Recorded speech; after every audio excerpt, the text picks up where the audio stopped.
What if I told you that most cancer patients don't receive the full benefits from the treatments their oncologists prescribe? This may sound surprising, but it's a reality shaped by a widespread misunderstanding, one that even many medical professionals share. Often, patients searching for advice on diet during cancer treatment are told, "Eat whatever you want, it doesn't really matter." But nothing could be further from the truth. The foods you eat can have a profound impact, not just on your overall health, but specifically on your body's ability to fight cancer. If cancer returns after treatment, it's almost always because the cancer's stem cells have survived and regenerated the disease. The good news is that there are foods capable of targeting and killing cancer stem cells. Yes, you heard that right. Real, everyday foods can play a powerful role in your fight against cancer. Let's break down what this means, explore the science, and empower you with actionable steps to support your health. By the end, you'll understand why food truly matters if you or a loved one is dealing with cancer, and what you can start doing today. Ready to dive in? Let's go. First, let's discuss the relationship between foods and cancer in general. Almost everyone diagnosed with cancer wonders, what did I eat? What did I do wrong? The reality is, cancer arises from a complex interplay of genetics, environmental exposures, and often a lifetime of dietary patterns. While no single food is solely responsible for causing cancer, some foods are known to increase risk, especially when consumed regularly over time. Let's start with processed meats. The World Health Organization classifies processed meats as a Class 1 carcinogen. What does that mean for us? Processed meats. Think sausages, hot dogs, deli meats, salami, ham, bacon, corned beef are all foods many of us grew up eating. But consuming these foods frequently and over long periods increases the risk of certain digestive cancers, especially colon cancer. The chemicals used in processing and preserving these meats, combined with the way they're digested, contribute to this risk. Another risk comes not from the meat itself, but from the way we cook it, specifically grilling. The delicious smoky flavor and charred marks that we love come at a cost. When fat drips onto hot coals or flames, it creates smoke that is rich in polycyclic aromatic hydrocarbons, or PAHs, which are known carcinogens.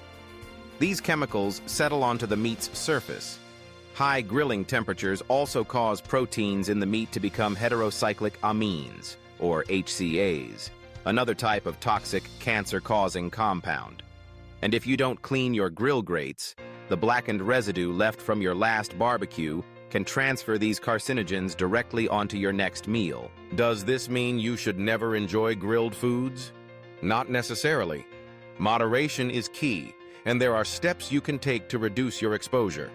Always clean your grill grates thoroughly before and after use to remove any charred residue. Stand back from the grill to avoid inhaling smoke, which can carry carcinogens into your lungs and onto your skin. Marinate your meats, fish, or vegetables with juices from tropical fruits, such as pineapple, citrus, or even by adding spices like cumin and turmeric. These ingredients contain antioxidants that can help neutralize harmful compounds formed during grilling. And finally, limit the frequency of grilling. Enjoy it as an occasional treat rather than a daily habit. Now let's shift our focus to a more empowering question. What foods should you eat if you or someone you care about has cancer? This is where science and inspiration intersect. Unfortunately, many oncologists either aren't trained in nutrition or don't see it as a crucial part of cancer care.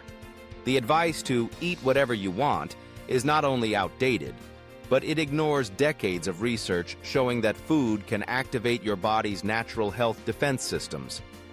These systems work alongside medical treatments, not in opposition, to help your body fight cancer at every level. Let's break down these 5 key health defense systems. 1. Angiogenesis. This is the process by which your body grows blood vessels. Cancers hijack this system to feed themselves, growing new blood vessels to bring in nutrients and oxygen. Certain foods can block this process, essentially starving tumors and helping slow or stop their growth. 2. Regeneration.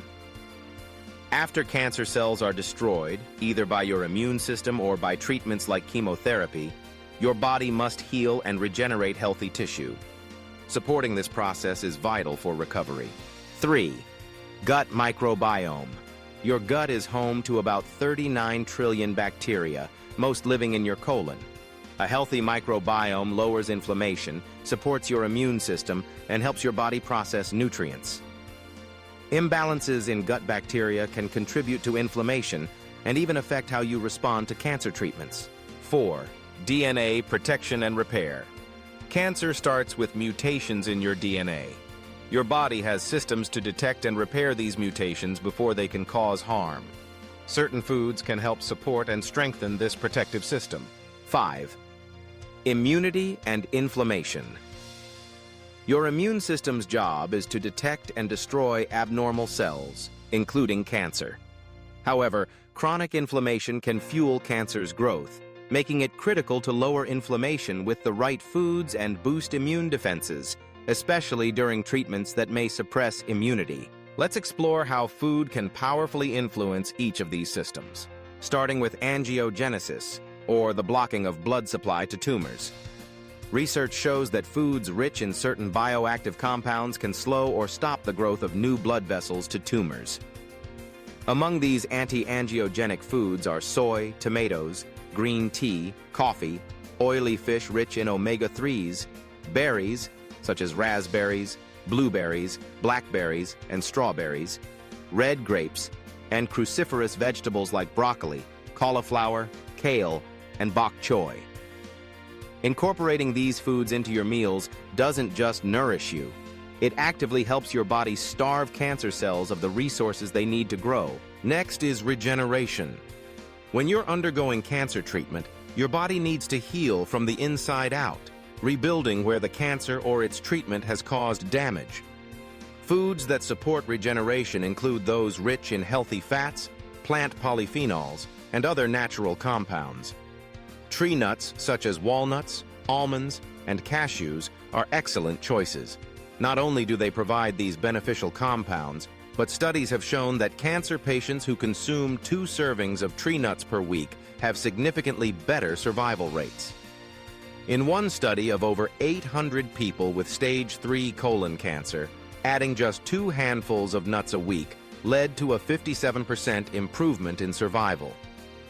The healthy fats and fiber nourish your body and your gut microbiome, creating a more resilient internal environment. Speaking of the microbiome, let's dig deeper into gut health. A balanced, diverse gut microbiome lowers inflammation and boosts immunity. It also helps you respond better to cutting-edge cancer treatments like immunotherapy. For example, researchers in France found that patients who did not respond to immunotherapy lacked a crucial gut bacterium called Akkermansia muciniphila. The only natural way to encourage its growth? Through food. Pomegranates, cranberries, mangoes, chili peppers, and even Chinese black vinegar can all help cultivate this vital bacteria. If you want to check your gut health, microbiome tests are now widely available. They can show if you have beneficial bacteria like Akkermansia, or if you harbor harmful bacteria that may promote inflammation. If this sounds overwhelming, remember, you don't have to do it all at once. Start by adding more prebiotic and probiotic foods to your diet. Prebiotics are fibers and polyphenols that nourish your healthy gut bacteria, found in foods like lentils, chickpeas, beans, mushrooms, avocados, and raspberries. Probiotics are live bacteria found in fermented foods like yogurt, choose full-fat, plain varieties, kimchi, and sauerkraut. Now let's talk about DNA repair and protection. Foods that support this system help your body fix genetic mutations before they can become cancerous. Many berries, dark leafy greens, nuts, and foods rich in antioxidants help protect your DNA from damage. By eating a variety of these foods, you're giving your body the tools it needs to repair itself at the most fundamental level. Finally, the immune system. Cancer thrives in an inflamed environment. Think of inflammation as gasoline on a fire. Lowering inflammation and boosting immune strength is critical. especially if your treatment, like chemotherapy, suppresses immunity.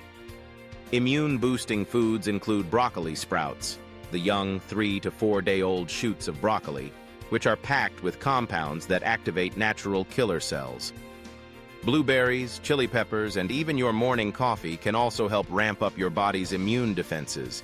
Let's return to the concept of cancer stem cells, the baby cancer cells that can survive treatments and cause the disease to return. Fortunately, some foods have been shown to target and destroy these dangerous cells, reducing the risk of a recurrence. Purple potatoes, thanks to their anthocyanins, the compounds that give them their vibrant color, can kill colon cancer stem cells. Green tea and coffee are also effective against these stem cells, as are certain nuts. Personalization matters in nutrition, just as it does in medicine. Every cancer patient is different, with unique needs and underlying health conditions. For example, someone with diabetes will need a different approach from someone with celiac disease or another autoimmune condition. This is where personalized nutrition comes into play. While there's no one-size-fits-all checklist, the principles described here provide a strong foundation for anyone looking to use food as part of their cancer-fighting toolkit. If you want to take this further, consider learning more about how to match your food choices to your personal needs and preferences. Courses, books, and professional advice can guide you through the process of using food strategically, not just as fuel, but as medicine. In summary, food is not a substitute for medical treatment. It's not a magical cure, but it is a powerful tool, one that works hand in hand with medical therapies to improve your odds, support healing, and help you feel your best. Your oncologist may or may not be well versed in the science of nutrition, but the evidence is clear. What you eat matters. So, how do you start? Clean up your grill and enjoy barbecues occasionally, but focus on adding more anti-cancer, anti-inflammatory foods to your plate every day. Fill your meals with berries, soy, tomatoes, green tea, nuts, cruciferous vegetables, and fermented foods. Nurture your gut microbiome with fiber and polyphenols. Support your DNA repair with antioxidant-rich foods. Boost your immunity with broccoli sprouts, chili peppers, and blueberries. Remember, you don't need permission to start making better choices. The information is out there, and you now have the tools to begin. When you leave the doctor's office or step away from the infusion clinic, your health is in your hands.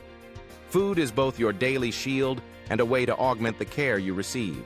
The journey through cancer is never easy, but by embracing the science and making informed food choices, you empower yourself and your loved ones to meet the challenge head-on. Use every tool at your disposal, medicine, support, and the healing power of food to give yourself the best chance for recovery and long-term health. You are not alone in this fight, and every positive step counts. So take charge, stay informed, and remember, eating to beat cancer is a journey worth taking every single day.